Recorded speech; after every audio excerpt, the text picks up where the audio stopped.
¿Has conocido o visto a alguien que no parecía humano? Trabajé en una gasolinera durante varios años y, la mayor parte de ese tiempo, hice el turno de noche. Vi a montones de personas extrañas, sobre todo gente con problemas de adicción o trastornos mentales, pero cuando leí tu pregunta me acordé de un hombre en particular. Nuestra interacción duró literalmente 5 o 10 segundos, no hay nada espectacular en esta historia y debió de ser hace casi 10 años, pero por alguna razón me quedó grabada. Era alrededor de las 10 de la noche y el local estaba tranquilo. Vi un coche antiguo, un Buick o algo así, llegar y aparcar perpendicularmente a las plazas, con el motor encendido, las luces delanteras puestas y la puerta del conductor abierta de par en par. Un hombre mayor salió del coche y entró al establecimiento. A simple vista parecía normal, pero recuerdo perfectamente la textura de su piel, parecía demasiado estirada y su rostro tenía una expresión fija, como de dolor contenido. Caminaba de forma extraña, con movimientos bruscos y rápidos, casi como un zombi apresurado. Cuando me miró, percibí sus ojos, de un azul pálido, casi blanquecinos. El instante en que cruzamos la mirada sentí un escalofrío helado que me atravesó el pecho. Tuve mariposas en el estómago, piel de gallina, fue una reacción de miedo puro e instintiva. Se acercó al mostrador y preguntó por unas indicaciones hacia un lugar que yo jamás había oído nombrar. En un pueblo de 500 habitantes, era imposible que conociera ese sitio.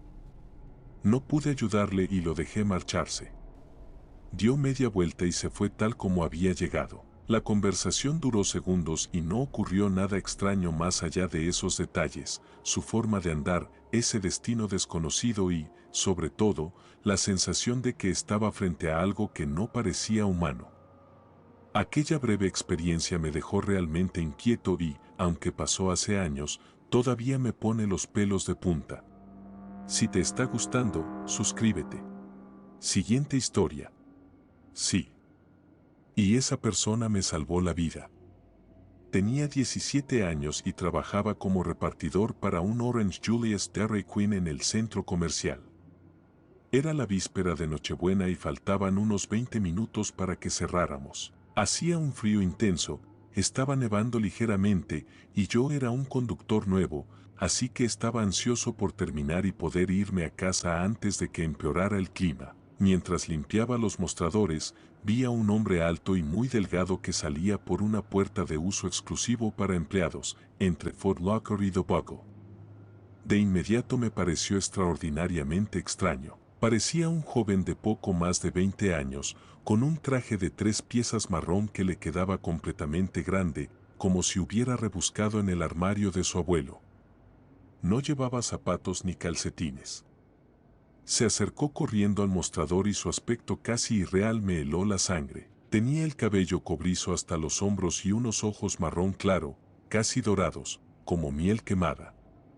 Su piel era pálida y perfectamente lisa, sin un solo poro, de una belleza andrógina que normalmente me habría sobrecogido, pero aquella noche de repente sentí un miedo absoluto, sin motivo aparente. Golpeó el mostrador con las uñas y entonces me fijé en sus manos, uñas largas, impecables y brillantes. «Ah, eres tú», dijo con fastidio. Le pregunté qué quería pedir. Él emitió un sonido de desdén y respondió que no quería nada porque todo era asqueroso. Más inquieta aún, le dije que llamaría a seguridad. Sacó un reloj de bolsillo, se mostró agitado y nervioso, y dijo, «Adelante, llámalos.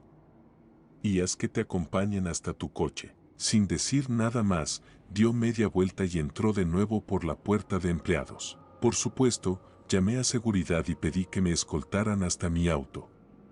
Yo había aparcado en la zona de empleados, al fondo del estacionamiento, donde apenas había coches. Cuando nos acercábamos al vehículo, 3 personas con ropa oscura salieron corriendo de detrás de mi coche, donde habían estado agazapadas, miraron al guardia de seguridad y huyeron despavoridas. No me queda duda de que tenían malas intenciones para mí o para otro compañero. Este encuentro es la razón por la que sigo este foro y el motivo por el que me interesé en lo extraño. Él no era humano. No sé qué era. Siguiente historia.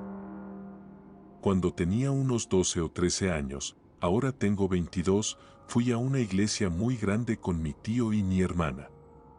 Nos sentamos, miramos con calma a nuestro alrededor y disfrutamos del lugar.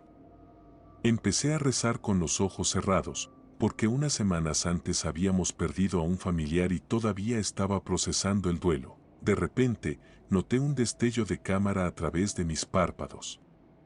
Abrí los ojos y vi a un hombre, que tendría unos 28 o 32 años, sacando fotos de mí mientras rezaba.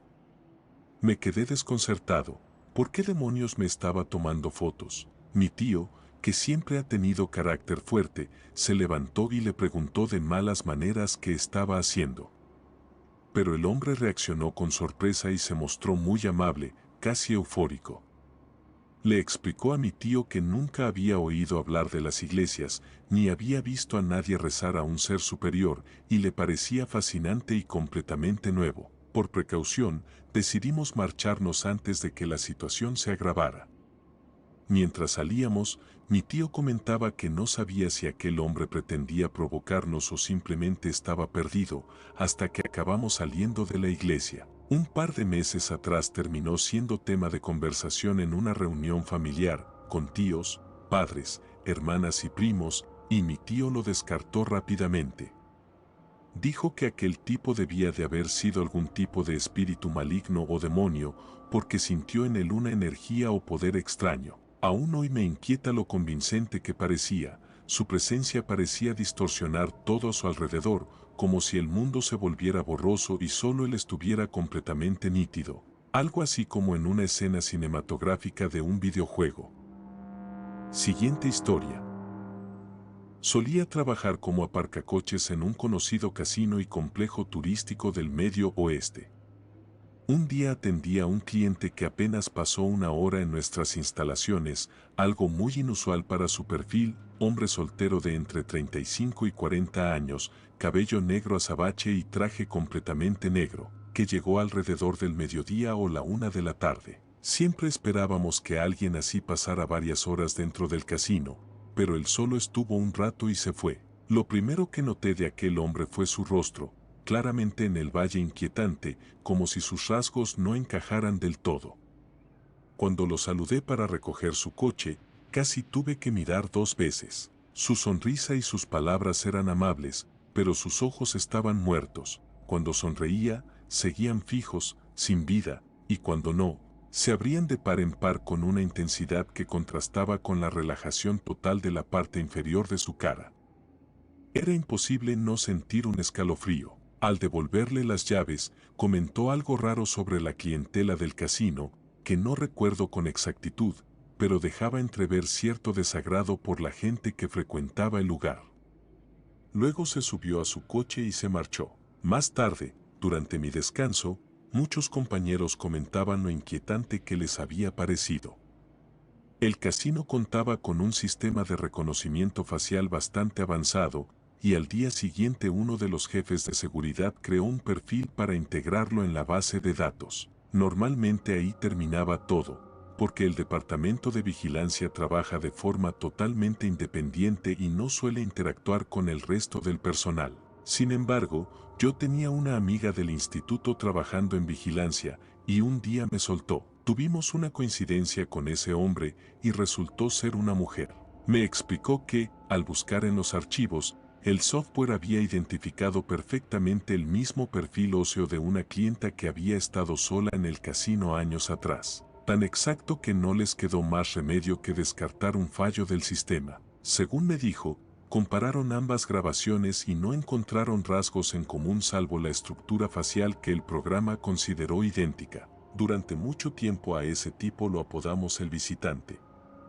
Algunos incluso bromeaban llamándolo el mismísimo diablo, aunque sin usar blasfemias.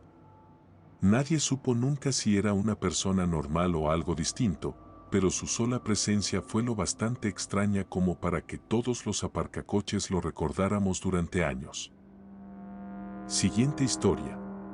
Trabajaba para una compañía petrolera en la faja norte de Alaska, donde en invierno levantan carreteras de hielo que se internan cientos de kilómetros en la tundra.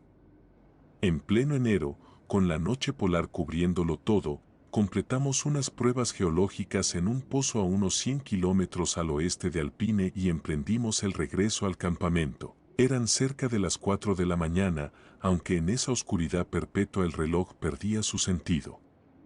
Avanzábamos a unos 40 kilómetros por hora, iluminando el camino helado con los faros del camión. Entonces, a lo lejos, distinguimos una silueta, un hombre alto y delgado, vestido con vaqueros, sudadera y, sorprendentemente, sin zapatos ni calcetines a unos 20 grados centígrados bajo cero. Ni su porte ni su andar, lento, casi arrastrado, parecían propios de un cazador inuit. Algo en él resultaba muy fuera de lugar. Al detenernos junto a él, ni siquiera alzó la vista. Pasó delante de nosotros y siguió caminando sin decir palabra. Desde mi ventanilla, percibí un olor agrio, casi metálico. Mi compañero en la parte trasera, decidido a ayudar, bajó el cristal y alargó la mano para tocarle el brazo. Fue un error. El hombre se giró en un instante, sujetó el brazo de mi compañero con una fuerza sobrehumana y nos embistió con una mirada colmada de rabia primitiva. Su rostro, pálido y esculpido con una perfección casi inerte, contrastaba con el furor en sus ojos. Un grito suyo, un rugido cargado de ira, nos heló la sangre. Pisé el acelerador, derrapamos unos metros sobre el hielo y logramos arrancar. Con el corazón desbocado, llegamos a la caseta de seguridad otros 50 kilómetros más adelante. Al desabrocharse la manga, mi compañero descubrió un enorme hematoma con la forma de una mano. Los guardias, incrédulos, organizaron una patrulla de 12 horas por la carretera, pero no encontraron ni huellas ni rastro alguno de aquel muñeco de hielo. Volvimos al campamento en un silencio sepulcral. Aquel hombre, o lo que fuese, desapareció sin dejar pistas. Desde entonces, cada ráfaga de viento en la tundra me hace preguntarme si sigue ahí, acechando tras la oscuridad. Siguiente historia. Yo era terapeuta y gestora de casos de salud mental, ahora estoy discapacitada y he tenido clientes, e incluso familiares de clientes, que me han hecho sentir algo parecido. Tuve un caso que me asustó de verdad. Era un joven de 19 años que estaba pasando de los servicios juveniles de la organización a los de adultos, y yo era su nueva gestora de casos. Se obsesionó con conseguir una copia de su historial clínico y se negaba a firmar cualquier otro documento hasta que lo tuviera. Fue una petición inusual y tardada, tuve que escalarla a mis superiores para que la autorizaran, pero le expliqué el proceso y le dije que le llamaría cuando sus registros estuvieran listos. Sentí un alivio enorme cuando finalmente se marchó. El despacho quedaba tan vacío cuando él salía, como si se hubiera llevado toda la energía. Y me miraba fijamente todo el tiempo, con un contacto visual tan intenso que ponía los pelos de punta. Al día siguiente llegó a la misma hora. Como no tenía más citas, tuve que atenderlo otra vez. La misma sensación de vacío absoluto. Quiero mis registros, dijo, sosteniéndome la mirada y con una media sonrisa muy extraña. Le repetí que tardaría un poco más. Se quedó mirándome y sonriendo durante casi un minuto, luego se levantó y se fue. Y al día siguiente volvió a la misma hora. Me dio un susto tremendo. Y lo hizo de nuevo al día siguiente. Gracias a Dios aquella vez los papeles ya estaban listos. Cuando se los entregué, me agarró la mano con fuerza y exigió un apretón con la misma mirada penetrante y media sonrisa. Buen trabajo, dijo, y se marchó. Nunca más lo volví a ver y dejó de responder a mis llamadas para organizarle servicios sociales. Siguiente historia. Aunque algunos parecen inofensivos, mi teoría general es que la convivencia intensa con entidades de otra dimensión siempre es como el pacto con el diablo, suele traer algún tipo de beneficio, suerte, carisma, fuerza, lo que sea, pero también exige un precio. Tratar con ellas es como jugar con fuego. Quizás saques provecho, por ejemplo, en los negocios, pero la esencia de ese trato queda siempre contaminada. Cumplí una larga condena federal junto a algunos de los presos más peligrosos del país. No vi tantos infectados como cabría pensar, pero los ejemplos más llamativos los encontré antes de llegar a prisión en mi antiguo trabajo. Si pasas suficiente tiempo en las zonas más turbias del mundo, es inevitable toparte con gente que parece diferente. Tengo el don, o la maldición, de ver estas cosas como manifestaciones físicas. Es como si sobresalieran del entorno, no hay forma de ignorarlas. Algunos parecen estar permanentemente o parcialmente copilotados. Hay distintos grados. Piénsalo así, puede haber un gran pintor, pero a veces no es él quien mueve el pincel, sino otra fuerza que guía su mano, su ojo o su mente en determinados momentos. Bajo esa influencia pueden nacer auténticos milagros. Pero en la mayoría de interacciones, la criatura o energía prefiere permanecer oculta. La gran mayoría de los que he encontrado son, como digo, más cercanos a lo que llamaríamos una maldición o un demonio. Cuando decimos que alguien tiene demonios por adicción a las drogas, el alcohol o el juego, en algunos casos es literal, esas personas sí conviven con demonios. Casi nunca tienen buen aspecto. Mi teoría es que no pueden ocultar bien su verdadero aspecto. Pueden soltar frases ingeniosas si comentas algo, no juzgues un libro por su portada, pero si ves a alguien con serpientes en lugar de brazo o la mandíbula podrida con moscas zumbando alrededor del cerebro, hay una razón para ese aspecto. No eligen tener esa apariencia, sino que nuestro cerebro intenta abstraer la forma más cercana para mostrárnoslo. Hay gente que puede oír, oler o sentir estas presencias, yo tengo cierto reconocimiento táctil, y seguro que existen otras maneras sensoriales de confirmar que te estás cruzando con algo así. Lo más aterrador es que esas entidades pueden habitar a personas cercanas a ti, cónyuges, compañeros de trabajo, padres, hermanos, y no se considera algo real. Se achaca todo a enfermedad mental o problemas psicológicos, pero yo he conocido a enfermos mentales y he visto estas otras cosas. No son lo mismo. Algunos pacientes muy graves que traté en prisión tuvieron encuentros más extraños con entidades que los supuestos demonios interiores de sus diagnósticos, como aquel hombre que parecía comunicarse con otros personajes a través de un espejo, pero nadie entendía cómo y lo tacharon de loco, lo medicaron a tope y pasaron por terapia sin resultado. Creo que algunos invitan a estas experiencias de forma consciente y uno de los factores clave es un tipo de consentimiento. Pero esas entidades pueden retorcer o romper las reglas del consentimiento con engaños lingüísticos y otras tretas, haciendo a ciertos individuos más vulnerables si se cruzan con algo maligno. Puedes pasar mucho tiempo sin tropezarte con una de estas presencias. Yo casi no las veo en mi entorno inmediato. Pero cuando una aparece en mi círculo, termina en catástrofe, porque al interactuar demasiado con ella y dejarte llevar por la avaricia, sale muy mal. Una constante es que estas entidades tratan de sostener un contacto visual directo. Si te cruzas con una que habita a un humano, no necesitan ese cuerpo para manifestarse, pero es lo más habitual. Hay una especie de apretón de manos de consentimiento a través de la mirada prolongada. No sé bien cómo funciona, depende de cómo esté configurada tu mente. Pero te deja vulnerable si mantienes la mirada demasiado tiempo. Lo mejor es no enfrentarlas de frente, míralas de refilón, por el rabillo del ojo. Esa zona procesa la información más rápido, así que te resultarán más fáciles de detectar, al menos a mí, probablemente porque las perturbaciones que emiten o hacen vibrar el éter se perciben mejor de ese modo. Si sostienes la mirada con una entidad, puedes vislumbrar maravillas de otros mundos o acceder a conocimientos divinos, pero también a todo tipo de locuras. No sé cómo funciona para cada persona, solo para mí, pero cuanto más tiempo dura la mirada, más se intensifica una despersonalización.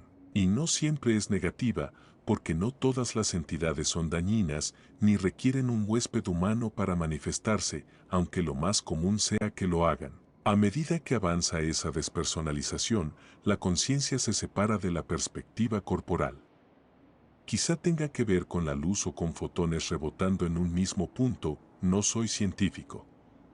Cuando la conciencia se suelta, la realidad puede volverse muy alienígena, a veces hostil, a menudo mecánica, como una rueda con radios. Puedes llegar a ver realidades alternativas, verdades últimas o tener experiencias de un placer o un dolor inimaginables. Existe el riesgo de que sea una pesadilla violenta. Tengo la impresión de que, si cedes tu posición y pierdes el control intelectual, un invasor empezará como copiloto. La fluidez de la conciencia es una puerta abierta en un barrio peligroso. Hay que mantener los sentidos alerta y no bajar la guardia si crees que alguien no es del todo quien aparenta. Y puede suceder en un instante. Tú y tu pareja os vais de retiro a una cabaña en el bosque. Algunas entidades se atan a lugares físicos, otras migran, se adhieren a personas, siguen linajes enteros o se invocan, y algunas pueden ocultarse de formas que nunca verías. La evasión es una de sus tácticas más comunes. Si tú puedes verlas, ellas pueden verte. Como la mayoría no las percibe, notan enseguida quién sí y suelen borrar su presencia, desapareciendo temporalmente, sobre todo si hay más gente cerca. No parece haber reglas sólidas en este asunto. Cuando interactúas con alguien, simplemente asumes el riesgo. Mi mejor consejo, si clavas la mirada en alguien y te resulta extraño, aparta la vista.